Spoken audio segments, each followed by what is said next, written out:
اللہ اللہ اللہ۔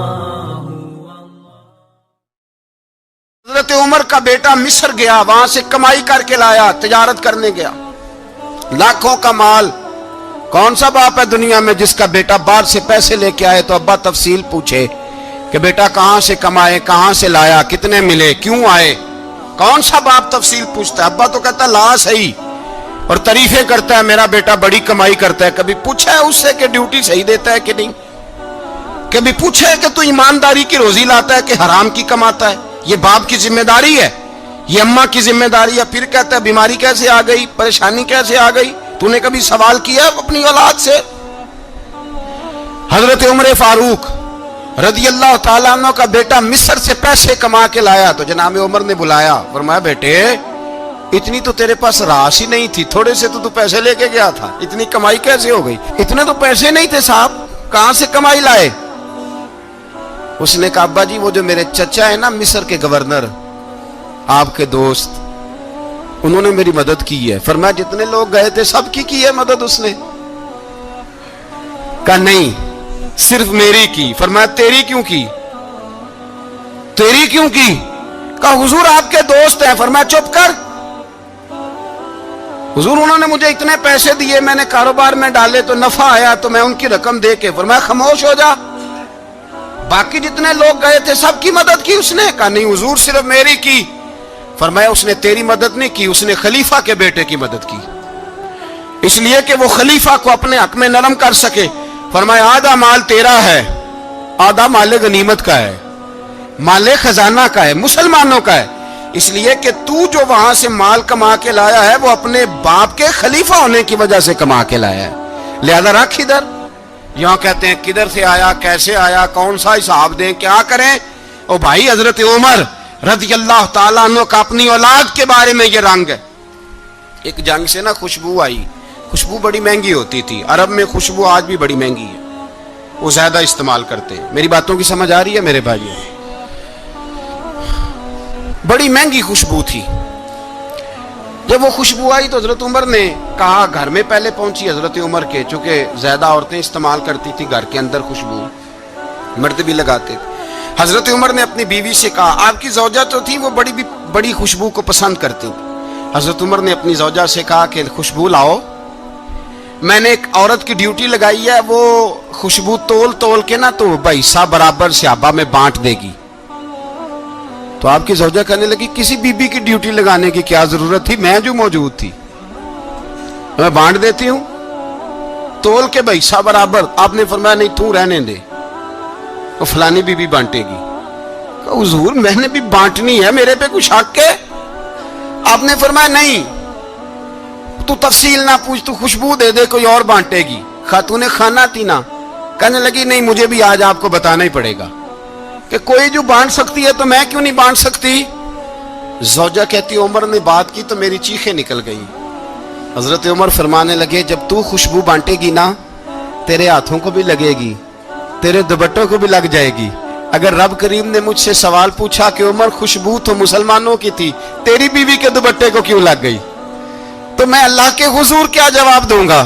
اگر اللہ نے یہ سوال کیا کہ تیری بیوی نے کیوں لگائی، وہ تو حصہ تھا مسلمانوں کا، تو نے تیری بیوی نے کیوں لگائی؟ تو فرمایا میں نہیں چاہتا کہ اللہ کے حضور مجھے اور تجھے باز پرس ہو، لہذا کسی اور کو بانٹنے دے۔ زوجہ روئی اور تڑپ کے کہنے لگی عمر مجھے لگتا ہے صبح قیامت بھی تیری بیوی ہونے کی وجہ سے اللہ مجھے جنت عطا فرما دے گا، تیری زوجہ ہونے کی برکت سے۔ بھائی یہ معیار رکھا، خدا کی قسم ایسا شخص تاریخ میں دوبارہ نہیں آیا۔ اتنا بڑا آدمی، اتنا بڑا شخص، اتنا بڑا آدمی، اور پھر رنگ یہ ہے کہ عمر 22 لاکھ مربع میل کا حکمران، 22 لاکھ، اور کھجور کے درخت کے نیچے مٹی کا ڈھیلا لے کے سو گئے ہیں، پرواہ کوئی نہیں، کوئی مسئلہ ہی نہیں۔ دو غلام ساتھ بیٹھے تو ایک روٹی حضرت عمر نے گھر سے منگوائی، تھوڑا سا سرکہ، تو غلام کہنے لگے ہم نے بھی کھانی ہے۔ فرمایا کوئی حرج نہیں، روٹی کو پیٹ بھر کے کھانا ضروری تو نہیں، 3 حصوں میں بانٹ لیتے۔ ایک آدمی آیا ہوا تھا مصر کا رہنے والا ملنے کے لیے، اس نے پوچھا عمر کدھر ہے؟ تو کہا وہ ادھر جاؤ مسجد میں بیٹھے ہوں گے. اور واپس آیا تو کہنے لگا وہاں تو 3 غلام بیٹھے ہیں, ایک روٹی بانٹ بانٹ کے کھا رہے ہیں, لگتا ہے کئی دنوں سے روٹی نہیں ملی. کہا 3 غلام تو کوئی نہیں, وہاں 2 ہی تھے, تیسرے تو امیر المومنین تھے. اس نے کہا نہیں نہیں 3 غلام ہیں, کپڑے بھی ایک طرح کے پہنے ہوئے, بلکہ 2 کے تو پھر صحیح ہیں, تیسرے کے تو زیادہ ماڑے ہیں. کپڑے بھی ایک طرح کے, کھانا پینا بھی ایک طرح کا, اور ان کا نشست برخاست بھی ایک طرح کی ہے, لہذا کوئی فرق نہیں. حضرت ابو ہریرہ کہتے ہیں میں لے کے آیا, اور جناب عمر کو جب میں نے کچی زمین میں تامت سمیٹ بیٹھے دیکھا تو میں رو پڑا. میں نے اس مصر سے آنے والے کو کہا تو اس کے جلوے دیکھ, اگر اس کی ذات میں اتنا حسن ہے تو محمد عربی کا مقام کیا ہوگا. یہ مقام غور ہے, مقام غور. 10 محرم کو لوگ دیگے پکائیں گے نا, نہیں پکانی ہے, کوئی بول دے نہیں ہاں نہ نہیں کر دے, پروگرام بدلیا تو نہیں دی عید کی کہ وہی کام شروع ہویا ہے لاسٹ ٹائٹ ہونے والا. کیوں جی, پکنی ہے نا دیکھیں 10 محرم کو انشاءاللہ تعالی, ہم بھی پکائیں گے انشاءاللہ, یہاں بھی پروگرام ہوگا. تو 10 محرم کو جو دیگ پکنی ہے تو ایسا نہیں ہو سکتا کہ 1 محرم کو حضرت عمر کے نام کی بھی کوئی پک جائے. اگر امام حسن حسین کے نام کی دیگیں پکیں تو جو امام حسن حسین سے پیار کرنے والے ہیں, جو امام حسن حسین سے, ہم لوگوں نے بھی عجیب رٹا اپنایا ہے نا, ہم لوگ بات کا ایک پہلو دیکھتے ہیں دوسرا نہیں دیکھتے.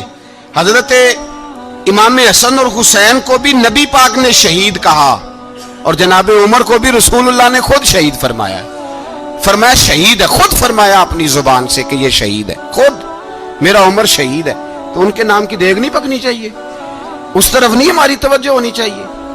اور اہل بیت نبو, یہ بات میں پہلے بھی کرتا ہوں, آج پھر کرنا ضروری سمجھتا ہوں. اہل بیت کا پیار سن لو کان کھول کے, اہل بیت کا پیار اگر ہمیں کسی نے سکھایا ہے تو سیدنا عمر فاروق نے سکھایا ہے. اہل بیت نبوت کی محبت اگر کسی نے سکھائی ہے تو کس نے سکھائی ہے؟ بول کے بتائیے. حضرت عمر نے. اہل بیت کا پیار ہمیں حضرت عمر نے بول کر کے سکھایا ہے. بھائی یاد رکھیں, کسی کی طاقت نہیں تھی دم مارنے کی حضرت عمر کے سامنے, طاقت ہی نہیں تھی. کیسر و کسرا کانپ جاتے تھے, جرأت ہی نہیں کرتے تھے حضرت. اور ہمارے تو تعلقات بڑے ہیں نا غیروں سے. حضرت ابو موسیٰ اشعری رضی اللہ تعالیٰ عنہ فرماتے ہیں میرا منشی سائی تھا, وہ کاتب کہتے تھے وہ لوگ, میرا حساب کتاب عیسائی تھا. تو فرماتے ہیں ایک دن میں نے وہ سارا حساب کتاب لین دین کے حضرت عمر کو دکھائے تو فرمانے لگے جس نے لکھے ہیں اس کو بلاؤ. کہنے لگے حضور مسجد نہیں آ سکتا. کیوں نہیں آ سکتا؟ کہنے لگے وہ عیسائی ہے. کہتے ہیں حضرت عمر جلال میں آ گئے. آپ فرمانے لگے جنہیں رب دور کرتا ہے تم کیوں قریب کرتے ہو؟ جنہیں اللہ دور کرتا ہے. فرمایا تم غیروں کو اگر عہدے دو گے تو اپنوں کا کیا بنے گا؟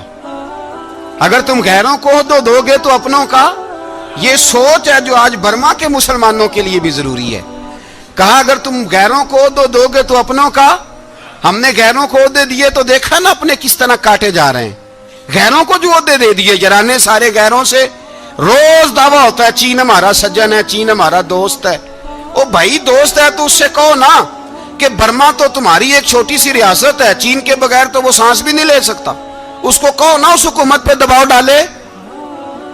لیکن ہم لوگوں نے غیروں کو عہدے دیے تو اپنے پس گئے. حضرت عمر کہتے تھے ذمی کا ہم ادب کریں گے, ذمی کافر کا ہم, ایسا کافر جو مسلمان ریاست کو قبول کرے, بدامنی نہ پھیلائے. ایک آدمی کو آپ نے دیکھا آنکھوں سے نابینا ہے اور بھیک مانگ رہا ہے, تو حضرت عمر کو نظر آ گیا. فرمایا کون ہو؟ اس نے کہا میں یہودی ہوں. فرمایا بھیک کیوں مانگتے ہو؟ کہا جب تک تندرست تھا مسلمانوں کو جزیہ دیتا تھا, بوڑھا ہو گیا ہوں کیا کروں. حضرت عمر نے گھوڑے کی پشت پہ بٹھایا, کافر کو گھوڑے کی پشت پہ بٹھایا اور بٹھا کے مدینے لائے. حضرت علی شیر خدا وزیر خزانہ تھے. فرمایا علی اس کا وظیفہ جاری کرو. کہا یہ کون ہے؟ فرمایا یہ یہودی ہے لیکن یہ ہمیں جزیہ دیتا رہا, بوڑھا ہو گیا بیچارہ, بھیک مانگنے پہ مجبور ہے, ہماری حکومت کے اندر رہتا ہے, اس کا پورا وظیفہ جتنا خرچہ اتنا وظیفہ لگاؤ. حضرت علی کہتے ہیں میں وظیفہ لگا رہا تھا اور وہ میرے نبی کا کلمہ پڑھ رہا تھا, وہ رسول اللہ کا کلمہ پڑھ رہا تھا. یہ مزاج, یہ نہیں کہ کافر. حضرت عمر نے گورنروں کو خط لکھے تھے کہ زبردستی کسی کو مسلمان نہیں کرنا, جہاں ان کی عبادت گاہیں بنی ہو گرانی نہیں, کوئی مندر کوئی گرجا ضائع نہیں کرنا. اسلام سب کو جینے کا موقع دیتا ہے.